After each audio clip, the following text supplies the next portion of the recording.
Bonjour à toutes et à tous. Alors, comment faire pour que l'inspection scolaire se transforme? Pour qu'elle passe d'un simple contrôle à un vrai levier de progrès pour nos enseignants? C'est tout le défi que relève un nouvel outil qu'on expérimente au Togo, l'entretien pré-observation. C'est vraiment le cœur d'un projet de recherche-action ambitieux qui cherche à réinventer l'accompagnement pédagogique. Cette phrase, elle résume tout. C'est vraiment ça la philosophie de la démarche. L'idée, c'est de laisser de côté la posture d'inspection pour entrer dans un vrai dialogue. L'ambition, c'est de construire ensemble, dès les premiers mots, une compréhension commune de ce qui se passe dans la classe. En bref, de bâtir un véritable partenariat.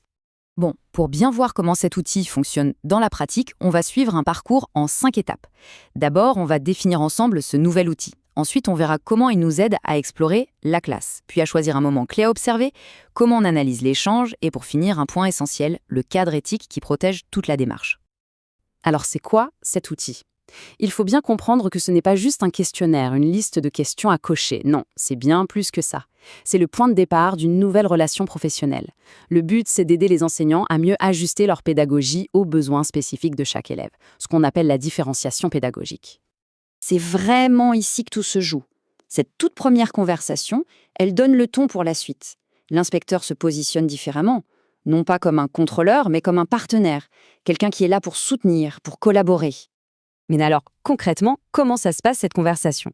Eh bien, elle est structurée autour de 3 grands axes, 3 dimensions clés qui permettent d'explorer la classe à travers le regard de la personne qui la vit au quotidien, l'enseignant ou l'enseignante. L'entretien va donc s'articuler autour de ces 3 dimensions. C'est ce qui permet d'avoir une vision globale, complète de la situation, sans pour autant être coincé dans un questionnaire rigide et fermé. C'est un guide, pas un carcan. Premier axe, le climat de la classe. Comment les élèves interagissent? Est-ce qu'il y a de la coopération, des tensions? L'objectif ici, c'est de comprendre la dynamique sociale du groupe, parce qu'on sait très bien qu'elle a un impact énorme sur l'apprentissage. Ensuite, une fois qu'on a posé le cadre de l'ambiance, on se déplace vers le paysage plus scolaire, académique de la classe. L'idée, c'est de comprendre comment l'enseignant perçoit les niveaux, les différences entre ses élèves, et surtout sur quels indices concrets il ou elle s'appuie pour se faire cette idée. Et là, c'est un point absolument crucial. L'intention de l'inspecteur est très claire. Le but n'est pas du tout de juger les méthodes de l'enseignant. Le but, c'est de comprendre comment il fait son diagnostic, sur quoi il se base pour voir les réussites, les difficultés. C'est ce processus de réflexion qui est au centre de l'échange. Et enfin, la dernière dimension, qui est tout aussi importante, le ressenti.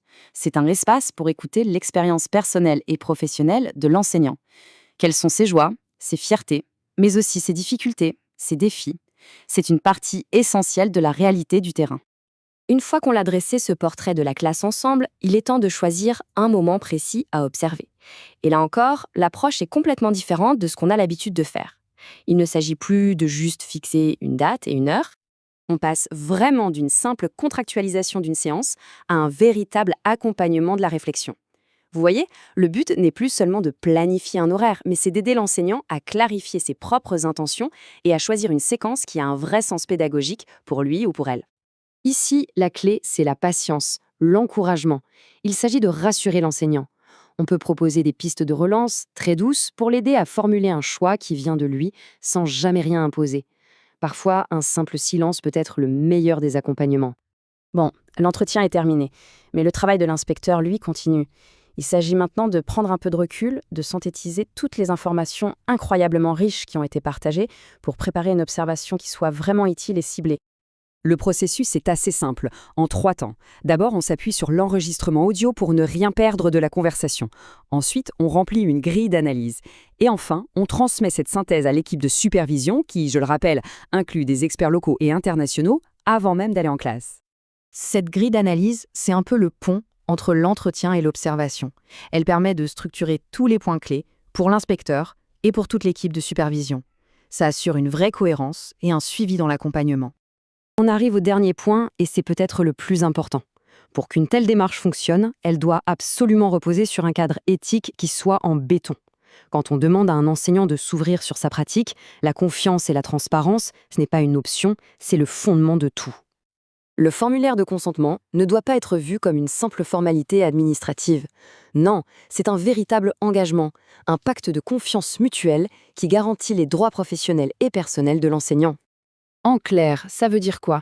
Que la transparence est totale. L'enseignant garde le contrôle. Il peut se retirer quand il veut, il sait que ses données sont protégées, confidentielles et qu'il a un droit de regard dessus. C'est la condition non négociable pour que la confiance s'installe.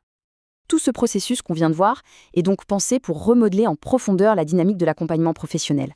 Alors, la question qu'on peut se poser pour finir, c'est celle-ci. Comment ce nouveau point de départ, ce dialogue initial, peut-il transformer notre impact pour un accompagnement plus juste, plus significatif et plus efficace pour tous ? Merci beaucoup pour votre attention